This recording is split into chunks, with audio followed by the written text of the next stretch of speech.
Students, நான் வந்து இப்போ ஒரு பாட்டு பாடுறேன். இது வந்து ப்ரேயர் சாங். நான் படிக்கும்போது எங்க ஸ்கூல்ல பாடின ஒரு ப்ரேயர் சாங்.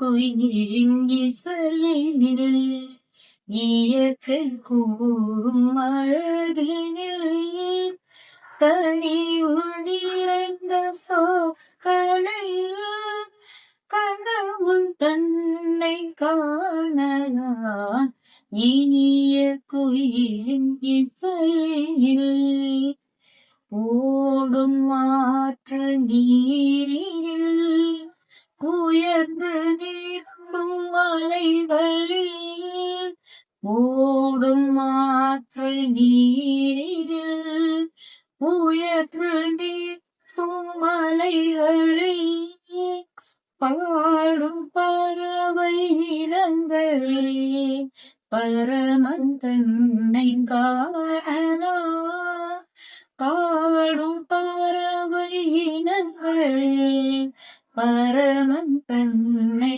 காணலாம் முல்லை மலரின் சீட்டினில் மயிலின் வண்ண சிறகி முல்லை மலரின் சீட்டினில் மயிலின் வண்ண சிறகினில் எல்லையிலா இறைவனை இன்றும் எங்கும் காணலாம் எல்லையிலா இறைவனை இன்றும் எங்கும் காணலாம் இந்திய குயிலின் இசையில் இயற்கை கூறும் அழகில் கனிவு நிறைந்த சொற்களில் கடவுள் தன்னை காணலாம் இனிய குயிலின் இசையில் இசையிலே இசை